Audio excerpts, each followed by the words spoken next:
This is the new iPhone 17 Pro Max, and I feel like this year has flown by so fast with all of the tech releases, and we're already at the middle of September. And I'm really excited to unbox this brand new iPhone, which is now available in colors including deep blue, cosmic orange, and silver. Personally, I really like the silver option. It's just going back to that neutral aluminum body color, which I feel like is something that I drifted away from for quite a few years, but here we are, and just like always, it is available in the 17 Pro and the larger 17 Pro Max, and I have it in the 2TB option, which is new for this year. And as always, I'm gonna be unboxing all of the iPhones that came out this week, including the iPhone Air, really exciting, and the first form factor in quite a while, so make sure you check out that video as well. And if you have any questions of the iPhone 17 Pro Max, let me know because we have reviews coming up, camera videos, and talking about all of the features of this new flagship phone. So now let's go ahead and jump right into the unboxing here. You have a bit of a new design on the top that holds the camera, and you have this patch on the back, and I think it actually looks pretty good. I mean, it's a change from what we saw for quite a while, but let's just crack open the back here.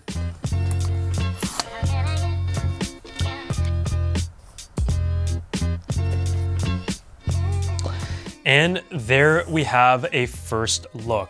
I haven't had a white phone in quite a while, so it is nice to be back. I've jumped between like the titanium and the champagne colors, and I had a black phone for a few years, but looking at the back here, it is relatively sleek.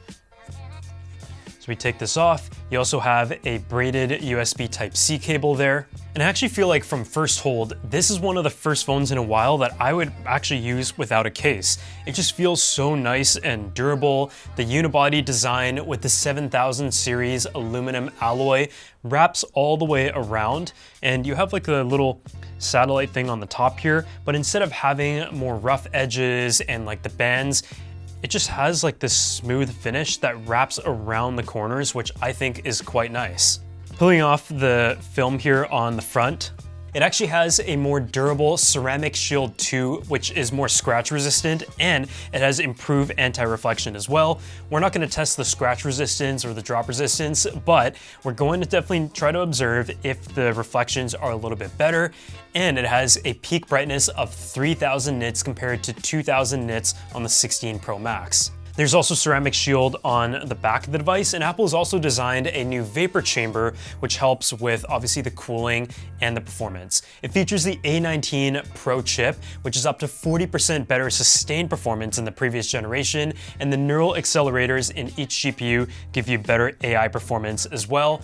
And the new N1 wireless networking chip enables Wi-Fi 7, Bluetooth 6, improved performance like AirDrop, personal hotspot. So just turning on the phone for the first time, I'm just going to do a bit of a quick setup here before I transition to it fully. But when it comes to the camera setup on the back, it has a triple 48 megapixel fusion camera setup. You have a 48 megapixel main camera, a 48 megapixel telephoto that enables 8x optical zoom at 200 millimeters. And there's also a center stage selfie camera that features the first ever square front facing camera sensor on the iPhone, which I think is nice. In the video world, I often like to have a square camera because we capture videos in horizontal and vertical format and deliver in that format. So having that option of not only being able to record holding it vertically, which is more ergonomic naturally, but having that square sensor, I think is really nice, especially for iPhone vloggers.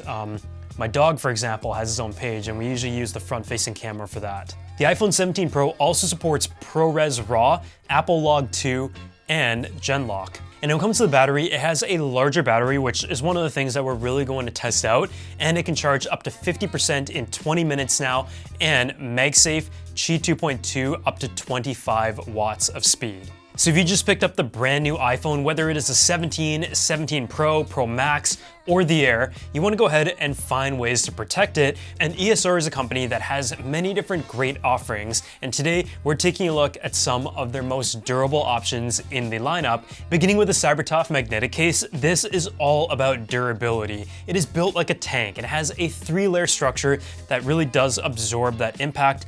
It also has full camera coverage all around, raised edges for extra protection on the front and the screen, and it also has 7x military protection protection for drops up to 23 feet. For those who are looking for a more transparent design that allows you to see through the color of smartphone that you purchase, the classic hybrid magnetic case is the one for you. It has 3x military grade protection for drops up to 11 feet, and it also has a stand functionality that allows you to prop your device up when you want to watch a movie, for example. A very important accessory that everyone should consider though is the ESR UltraFit Armorite Pro screen protector. And this is a screen protector set, and it's engineered with Corning glass to withstand up to 110 pounds of pressure. It is shatterproof, drop-proof, scratch resistance, and it is just giving you that extra layer of reinforcement so you don't scratch your screen from daily use. It also comes with an UltraFit tray technology that ensures dust-free and bubble-free installation. So if you guys want to go ahead and check out any of these accessories for yourself from ESR, I'm going to drop a link down below, and a huge thanks to them for sponsoring this video. So there's a lot to be excited for on this new iPhone. I can't wait to go ahead and set it up,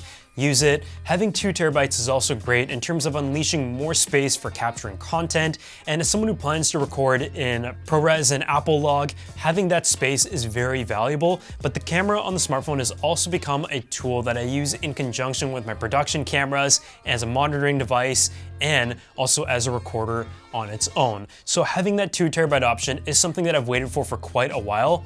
And when it comes to the initial design, it is very simple, but I think it is sleek, it's beautiful, and it feels great in the hand so far. So if you guys enjoy this video, make sure to go ahead and drop a like, subscribe to the channel, and let me know if you guys have any questions, and I'll see you all in the next one.